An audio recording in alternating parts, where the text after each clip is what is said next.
Ngayong araw ko nga lang pala maluluto yung binili kong manok kahapon, katropa. Hindi dinuguan lang yung naluto ko hapon. Nabisi kasi ako eh.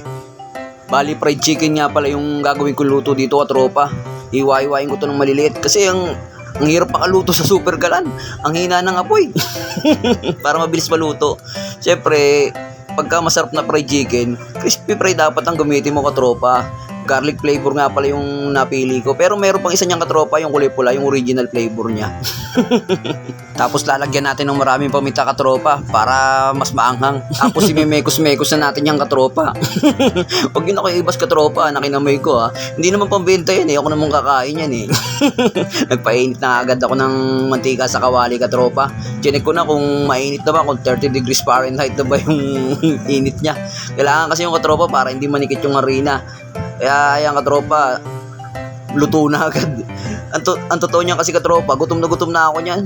Kauwi ko lang galing biyahe. Tapos yung asawa ko hindi pa nakapagluto. Na-addict na sa popo. Hindi maistorbo, naka-live daw siya.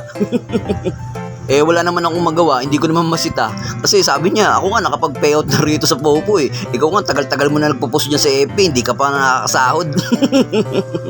Kaya wala akong magawa, katropa, ako na lang nagluto. Kaya katropa, ito, food trip na naman. Tinapay lang tayo, katropa.